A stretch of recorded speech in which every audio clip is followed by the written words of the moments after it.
Ozymandias. I met a traveler from an antique land who said, "Two vast trunkless legs of stone stand in the desert." Meaning, the poem begins immediately with an encounter between the speaker and the traveler that comes from an antique land. We are not sure about this traveler. He could be a native of this antique land or just a tourist returning from his latest trip. We don't know where this encounter is taking place.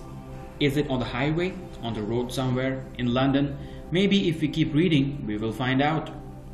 Antique means something really old, like that couch at your grandmother's or the bunny ears on the top of your television. The traveler could be coming from a place that is ancient, almost as if he were time traveling, or he could be coming from a place that has an older history like Greece, Rome, or ancient Egypt. Moving forward, near them on the sand, half sunk, a shattered visage lies, whose frown and wrinkled lip and sneer of cold command tell that its sculptor well those passions read. Which means, here the traveler begins his speech. He tells the speaker about the pair of stone legs that are somehow still standing in the middle of the desert. Those legs are huge, which means vast, and trunkless. Trunkless means without a torso, so it's a pair of legs with no body. Visage means face.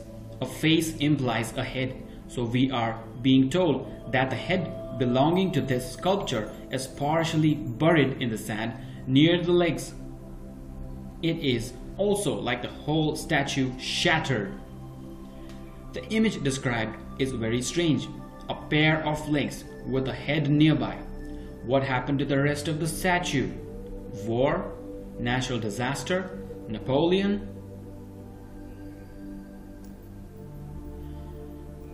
Which yet survive, stamped on these lifeless things?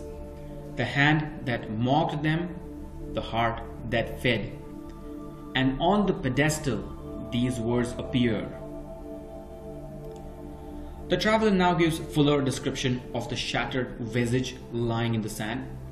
As it turns out, the visage or the face isn't completely shattered, because one can still see a frown, a wrinkled lip, a sneer.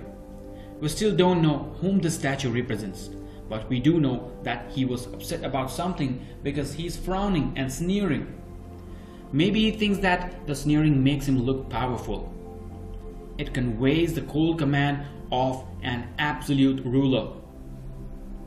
He can do what he wants without thinking of other people. Heck, he probably commanded the sculptor to make the statue.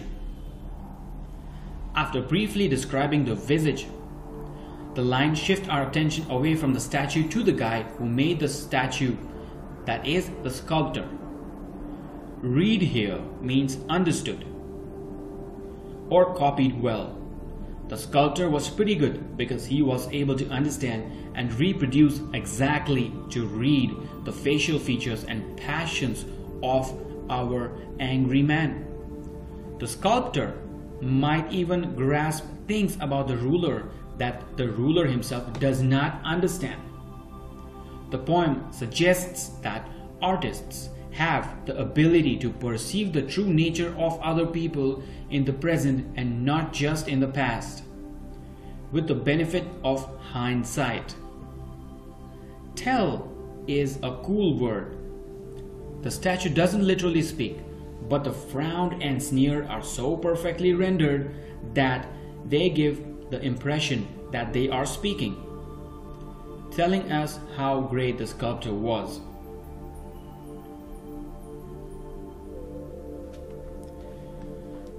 Which yet survived, stamped on these lifeless things, the hand that mocked them, the heart that fed, and on the pedestal those words appear. So let's focus on the line, which yet survived, stand on these lifeless things, the hand that mocked them, the heart that fed. The poem now tells us more about the passions of the face depicted on the statue. Weirdly, the passions still survive because they are stamped on these lifeless things. The lifeless things are fragments of the statue in the desert. Stamped doesn't refer to an ink stamp, but rather to the artistic process by which the sculptor inscribed a frown and sneer on his statue's face. The word could also make you think of ruler's power. Had he wanted to, he could have stamped out any of his subjects who offended him. Mocked has two meanings in this passage. It means both made fun of and copied or imitated. Hand is a stand-in for the sculptor. So the sculptor both belittled and copied this man's passions. The heart that fed is a tricky phrase. It refers to the heart that fed or nourished the passions of the man that the statue represents. If you think these lines are unclear, you're right. Even scholars have trouble figuring out what they mean. The passions not only survive, they have also outlived both the sculptor, which means the hand that mocked, and the heart of a man depicted by the statue. Note the contrast of life between the life and death. The fragment of the statue are called lifeless things. The sculptor is dead, and so is the statue's subject.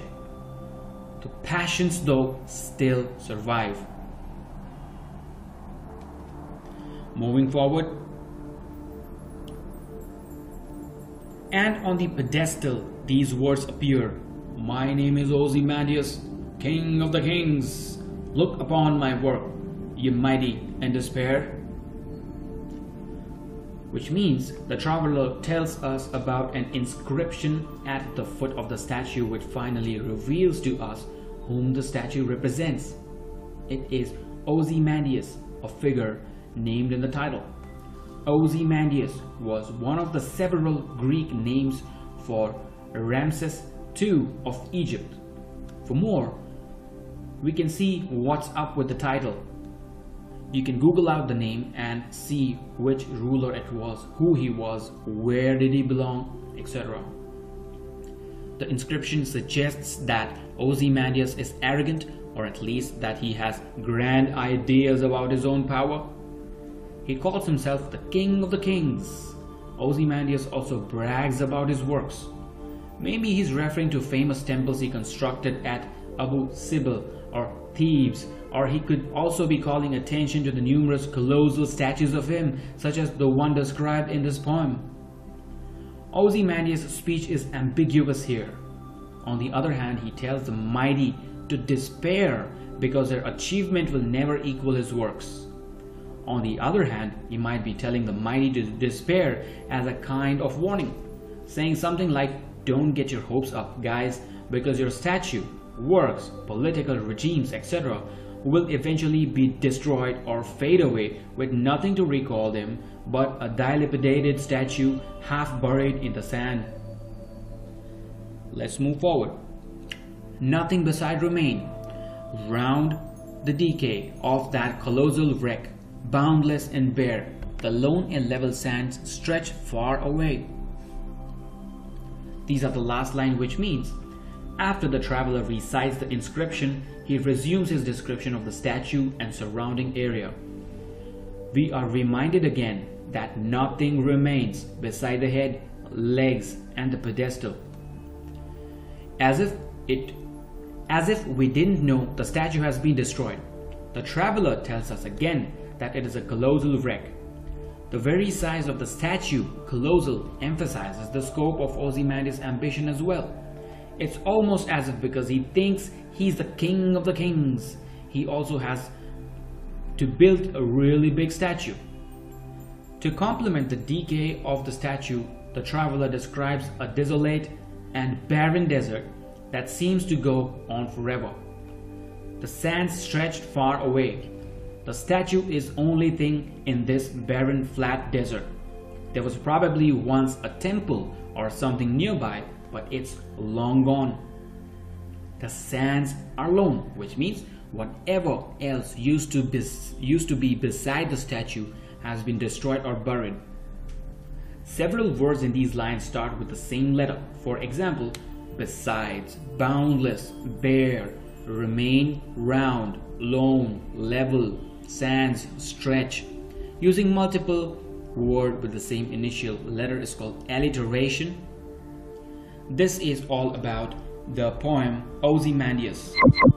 If you loved my explanation, do like my channel and request for videos, request for topics that you do not understand, and I will make sure I upload them just for you, exclusively for your understanding. Thank you. This is your Professor DC signing out.